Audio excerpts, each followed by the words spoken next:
Let's make a quick yummy dinner recipe that's absolutely delicious and very easy to make. For this, you would need some tomatoes, onions, garlic, and tatashe, also known as chili red bell pepper.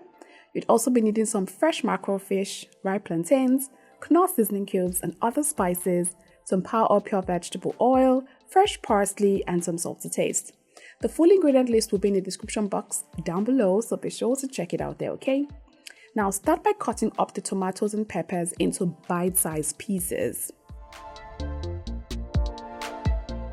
Afterwards, transfer to an oven-safe baking tray lined with parchment paper.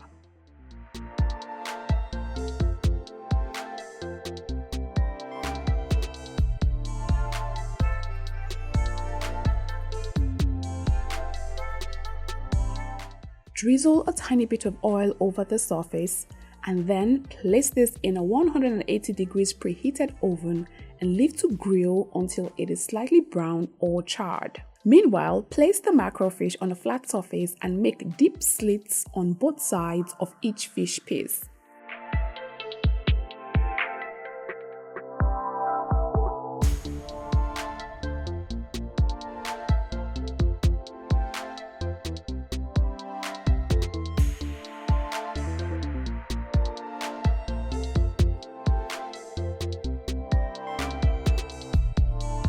Afterwards, set it off to the side while we make the marinade that will go on the fish. In a bowl, add some garlic powder, paprika powder, cumin powder, some Knorr seasoning cubes, and some salt.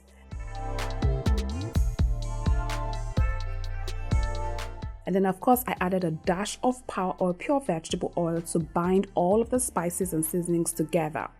Mix very well to combine until a paste is formed. Then transfer the marinades to the fish pieces and generously coat each fish piece, ensuring to go into the deep slits so that the flavors penetrate right into the fish.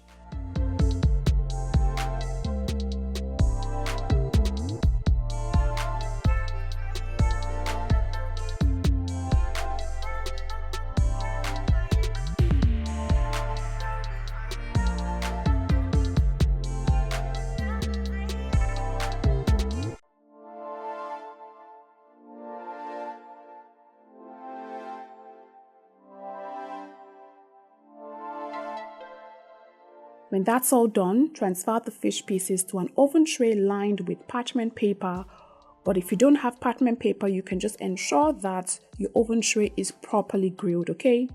Now I'm also generously coating the plantain pieces with the leftover marinade because I'll be serving it with the fish and I want both the fish and plantain to carry the same flavors.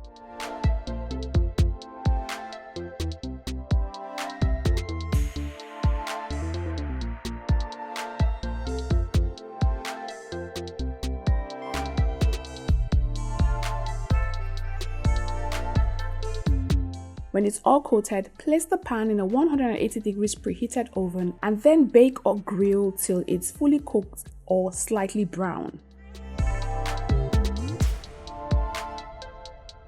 Meanwhile, when the tomatoes are all roasted, transfer to a blender and blend until it is very smooth. Now, grilling the tomatoes in the oven and allowing it to char would actually help give it a very nice aromatic, sort of like a party jollof kind of flavor, which is exactly what you want to elevate the taste of the fish and the plantains, okay? So allow it to char and it's okay if some of it burns slightly, okay?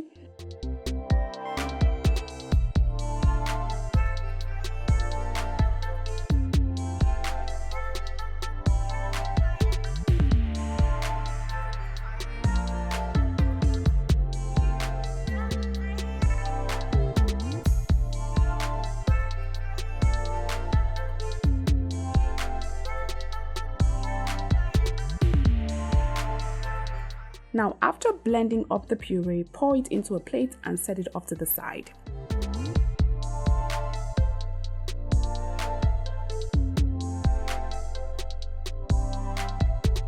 When the fish and plantains are fully roasted, generously coat the tomato pepper blend all over the surface of the fish, ensuring again that you go into the deep slits and of course you coat it on the other side as well. Be generous with this blend as much as you can because this is the make or break point of this recipe.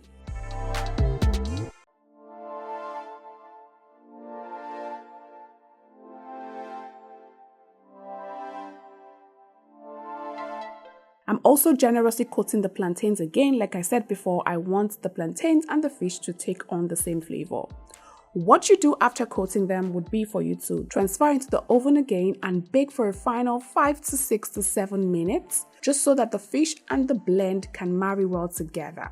And afterwards, what you have is a flavor bomb on a plate in form of roasted plantains and fish that's absolutely delicious and everyone would absolutely love as well. My main way of serving this would be with some salads and just a drizzle of some salad dressing, and I'm good to go. But however you want to enjoy this is totally fine by me. Just ensure that you're sharing this with your family and friends. If you found this recipe absolutely delicious, please kindly send the link to a friend so that they too can learn how to make something new as well. I'll see you next time in another video. Until then, be kind to one another and take care.